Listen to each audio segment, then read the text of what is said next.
مسجد ہے جس کے اندر نبی پاک صلی اللہ علیہ وسلم کو جب وحی نازل ہوئی تو وہ بدل دیا گیا جو کعبہ رخ یعنی قبلہ رخ.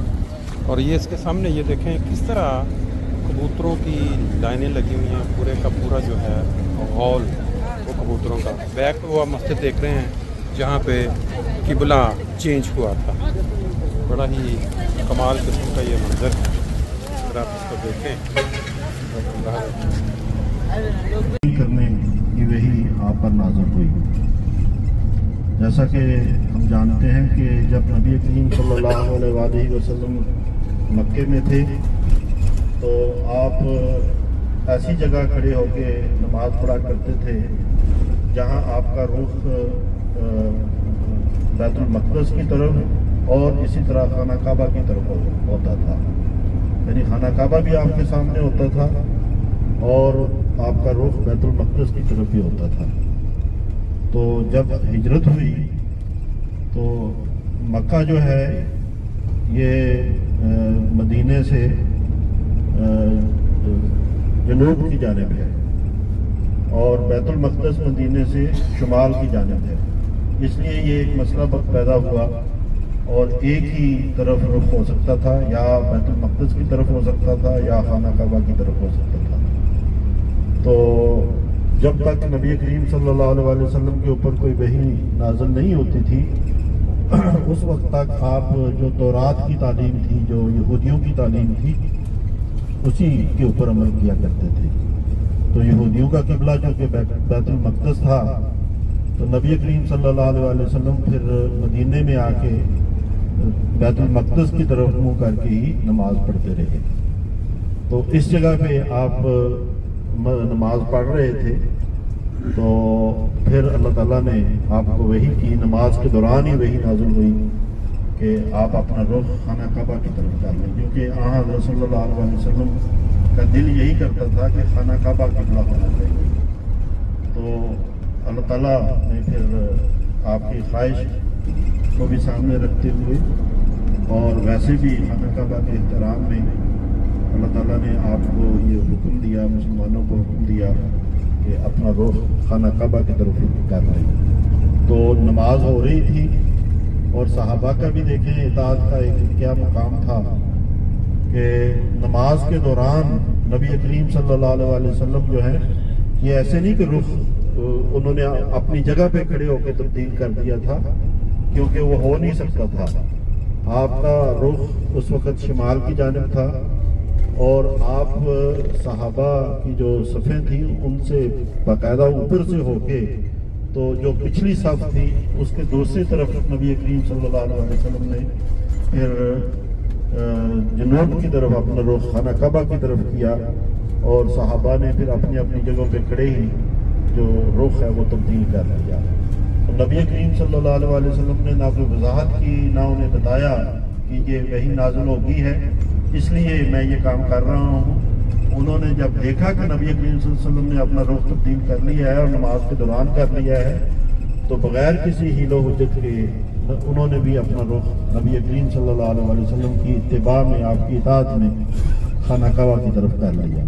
تو پھر یہاں جو مسجد بنائی گئی اس کو مسجد قبلتین کہتے ہیں, یعنی دو قبلوں والی مسجد. ایک پہلا قبلہ جو ہے اس کو بھی دکھایا گیا ہے.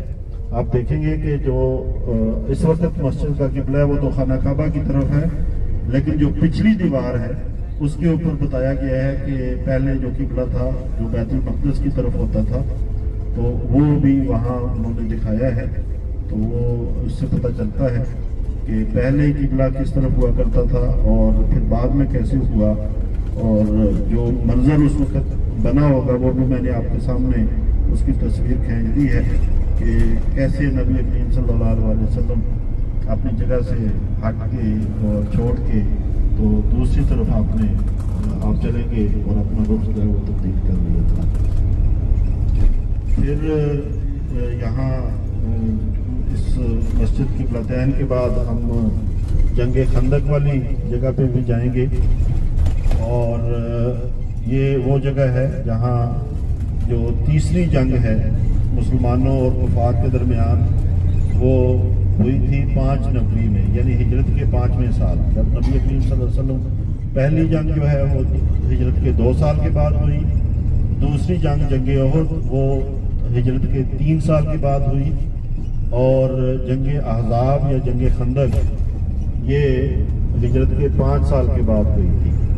اور اس کو جنگ احزاب بھی کہتے ہیں کیونکہ اس میں جو کافروں کے جو عربوں کے مختلف قبیلے تھے، احزاب تھے، وہ مل کے شامل ہوئے تھے، اور سارے عربوں نے یہ تہیہ کیا تھا کہ ہم مل کے مسلمانوں کو ختم کر دیں۔ پہلی جنگ میں بدر کے موقع پہ کوشش کی، ناکام ہوئے، دوسری جنگ میں کوشش کی، ناکام ہوئے، تو پھر تیسری دفعہ انہوں نے حتمی فیصلہ یہ کیا کہ اب ہم سارے مل کے فیصلہ ایک دفعہ حملہ کرتے ہیں اور مسلمانوں کا کام تمام کر دیتے ہیں۔ لیکن خدا تعالیٰ کے اپنے وعدے ہیں، خدا تعالیٰ نے قرآن کریم میں یہ فرمایا ہے کہ کتب اللہ لأغلبن انا ورسلی، کہ میں نے یہ بات لکھ چھوڑی ہے کہ میں اور میرے رسول ہمیشہ غالب اور کامیاب ہوں گے۔ تو یہ کیسے ہو سکتا ہے کہ نبی کریم صلی اللہ علیہ وسلم جو اللہ تعالیٰ کے رسول، خاتم النبیین، نبیوں کے سردار تھے، آپ ناکام ہو جاتے اور آپ کے جو مد مقابل جو کفار تھے وہ کامیاب ہو جاتے؟ یہ تو ہو نہیں سکتا۔ تو سارے نے مل کے اسلام کو مٹانے کی کوشش کی، لیکن وہ خود مٹ گئے، اور آج دیکھیں کہ ہم دیکھ رہے ہیں کہ خدا کا وعدہ کیسی شان کے ساتھ پورا ہو رہا ہے کہ لوگ فوج در فوج یہ جگہ دیکھنے کے لیے آتے ہیں اور دیکھتے ہیں کہ خدا کا وعدہ اور خدا کی طاقت اور خدا کی قدرت کا نظارہ جو ہے وہ ہمارے سامنے آ جاتا ہے۔ تو جب ساروں نے مل کے یہ فیصلہ کیا کہ ہم نے ختم کرنا ہے مسلمانوں کو، تو تقریباً 24 سے 30 ہزار کے قریب کہا جاتا ہے کہ لوگ تھے جنہوں نے مل کے اسلام کو مٹانے کا فیصلہ کیا اور مدینے کا رخ کیا۔ اس کے بالمقابل جو مسلمانوں کی جو تعداد تھی وہ 3000 کے قریب تھی، یعنی 15 سال سے زائد عمر کے جو مرد احباب تھے ان کو جنگ میں شامل ہونے کی اجازت تھی، اور ان کی تعداد 3000 تھی۔ اب ایک طرف 24 سے 30 ہزار کے قریب لوگ ہیں اور دوسری طرف 3000 لوگ ہیں، کوئی مقابلہ بنتا نہیں۔ تو ایسی جب صورتحال ہوئی اور نبی کریم صلی اللہ علیہ وسلم کو اطلاع ہوئی کہ کفار جو ہیں اتنی بڑی تعداد میں وہ حملہ کرنے کے لیے آ رہے ہیں، تو نبی کریم صلی اللہ علیہ وسلم نے صحابہ سے مشورہ کیا کہ کیا کرنا چاہیے۔ تو صحابہ میں ہم پتہ ہے کہ ایک صحابی تھے جن کا تعلق ایران سے تھا، حضرت سلمان فارسی رضی اللہ تعالیٰ عنہ، تو وہ ایران سے تھے، فارسی تھے، اور انہوں نے نبی کریم صلی اللہ علیہ وسلم کو یہ مشورہ دیا کہ ہمارے ملک میں یہ طریق ہے کہ ایسے موقعوں پہ ایک خندق کھودی جاتی ہے، اور خندق کھود کے تو جو دشمن ہے اس کے حملے سے بچا جاتا ہے، تو خندق کھود لینی چاہیے۔ تو نبی کریم صلی اللہ علیہ وسلم نے اس مشورے کو پسند فرمایا۔ تو ایک 2 پہاڑ تھے، ایک جبل عبیدہ اور دوسرے پہاڑ کا نام اس وقت میرے ذہن میں نہیں ہے۔ وہ 2 پہاڑوں کے درمیان کا جو فاصلہ تھا، وہاں سے یہ امکان تھا کہ جو کفار ہیں وہ حملہ کر سکیں۔ یہ 5 کلومیٹر کا فاصلہ تھا تقریباً۔ تو 5 کلومیٹر کی خندق کھودنے کا کام تھا۔ اب خود اندازہ کر لیں کہ یہ کتنا مشکل کام تھا کہ 5 کلومیٹر لمبی اور 2.5 میٹر تقریباً گہری، اور چوڑی اتنی کہ اگر ایک گھوڑا بھی اس کو پھلانگنے کی کوشش کرے تو وہ بھی نہ پھلانگ سکے۔ تو یہ خندق جو تھی یہ کھودی جانی تھی۔ نبی کریم صلی اللہ علیہ وسلم نے مختلف گروہوں میں، جماعتوں میں، خاندانوں میں یہ کام تقسیم کیا کہ جو یہ جماعت ہے یہ اتنے میٹر خندق کھودے گی، دوسری جماعت کے بھی سپرد اس طرح کام ہوا۔ تو یہ خندق کھودی گئی، 5 کلومیٹر کی خندق تھی۔ اور کفار کے جب کفار یہاں پہنچے تو اس سے تقریباً 3 دن پہلے یہ خندق مکمل ہو چکی تھی. سردیوں کا زمانہ تھا، سردی بھی تھی، اور مسلمانوں کی جو حالت تھی وسائل کے لحاظ سے وہ بھی کمزور تھی. یہ بھی سیرت کی کتابوں سے پتہ چلتا ہے کہ جب خندق کھودی جا رہی تھی تو شدید بھوک اور فاقے کی کیفیت تھی مسلمانوں کے اوپر. ایک صحابی نبی کریم صلی اللہ علیہ وسلم کی خدمت میں حاضر ہوئے، کہا یا رسول اللہ، بھوک کا یہ عالم ہے کہ میں نے اپنے پیٹ پہ ایک پتھر باندھا ہوا ہے. تو نبی کریم صلی اللہ علیہ وسلم نے اپنے پیٹ سے کپڑا ہٹایا تو دیکھا گیا کہ 2 پتھر آپ نے اپنے پیٹ کے اوپر باندھے ہوئے تھے. تو کھانا نہیں تھا.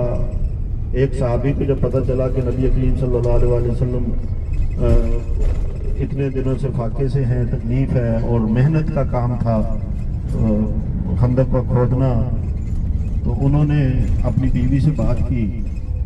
تو اس نے کہا ٹھیک ہے میں کھانا بناتی ہوں، تو تم خاموشی سے نبی کریم صلی اللہ علیہ وسلم اور چند جو کبار صحابہ تھے ان کو ساتھ لے کے آ جانا، اور اس طرح دعوت ہو جائے گی. تو وہ نبی کریم صلی اللہ علیہ وسلم کی خدمت میں حاضر ہوئے، اس خواہش کا اظہار کیا کہ یا رسول اللہ میں دعوت کرنا چاہتا ہوں. تو نبی کریم صلی اللہ علیہ وسلم کیسے ممکن تھا کہ اکیلے دعوت کھا لیتے اور آپ کے صحابہ بھوکے رہتے. تو آپ نے یہ اعلان فرما دیا کہ فلاں کے گھر میں دعوت ہے اور ساروں کے لیے ہے. تو وہ صحابی پریشان ہوئے، ان کی بیگم بھی بڑی پریشان ہوئی کہ چند لوگوں کا کھانا ہے اور نبی کریم صلی اللہ علیہ وسلم کی ہم دعوت کرنا چاہتے تھے اور آپ نے سب کے لیے یہ دعوت عام کر دی ہے. تو نبی صلی اللہ علیہ وسلم نے فرمایا پریشان نہ ہو، جب تک میں نہ آؤں اس وقت تک جو ہنڈیا ہے وہ چولہے سے نہیں اتارنی، اور اسی طرح روٹیاں بنانا نہ شروع کریں. اور جب نبی صلی اللہ علیہ وسلم وہاں تشریف لے گئے تو ایسے ہی کیا گیا. اور وہ جو کھانا تھا جو چند لوگوں کے لیے تھا وہ خدا تعالیٰ کے فضل سے اور حضرت محمد مصطفیٰ صلی اللہ علیہ وسلم کی برکت سے وہ سارے لوگوں کو کفایت کر گیا. ساروں نے کھایا اور پھر بھی بچ گیا. تو اللہ تعالیٰ نے یہ جو ہے یہ کوہ کہتے ہیں کہ 2 جو پہاڑ ہیں، ایک کوہ عبیدہ اور کوہ راتج، یہ 2 پہاڑوں کے درمیان 5 کلومیٹر کی جو خندق ہے یہ کھودی گئی تھی. اور جب وہ کفار کا لشکر یہاں پہنچا تو انہوں نے کوشش کی، لیکن جب دیکھا کہ یہاں تو خندق کھودی ہوئی ہے تو وہ آگے اس خندق سے نہیں آ سکتے تھے. تو انہوں نے محاصرہ کر لیا. کافی لمبا عرصہ وہ محاصرہ انہوں نے جاری رکھا. ایک کفار میں سے 5 لوگ ایسے تھے، انہوں نے کوشش کی کہ ایسی جگہ سے جہاں خندق کم چوڑی ہے اس کو پھلانگنے کی کوشش کی جائے. انہوں نے پھلانگ بھی لیا لیکن وہ مارے گئے اور ان میں سے ایک آدھ بھاگ کے واپس بھی چلے گئے. تو جب محاصرہ لمبا ہوا تو پھر اللہ تعالیٰ کی مدد بھی اس طرح آئی کہ آندھی چلی، اور اس آندھی کی وجہ سے ان کے جو خیمے تھے کافروں کے وہ اکھڑ گئے، ان کی آگ بجھ گئی. اور اس کو انہوں نے ایک بدشگونی کے طور پہ لیا کہ یہ ہمارے لیے مناسب نہیں ہے کہ ہم اب یہاں ٹھہریں، کیونکہ آندھی بھی آ گئی ہے اور آگ کا بجھنا جو ہے یہ ہمارے لیے خیر کا باعث نہیں ہے. تو اس عالم میں پھر وہ وہاں سے بھاگے اور چھوڑ کے چلے گئے. تو اس طرح اللہ تعالیٰ نے مسلمانوں کی حفاظت فرمائی، اپنے پیارے مذہب، اپنے پیارے رسول حضرت محمد مصطفیٰ صلی اللہ علیہ وسلم کی حفاظت فرمائی.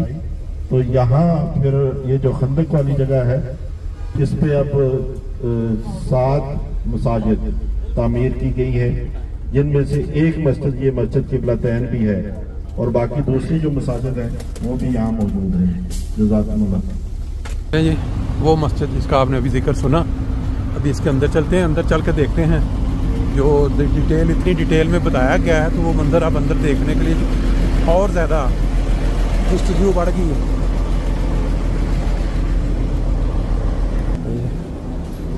یہ انٹرنس مسجد کی اس کے اندر ہی وہ منظر ہے جہاں پہ وہ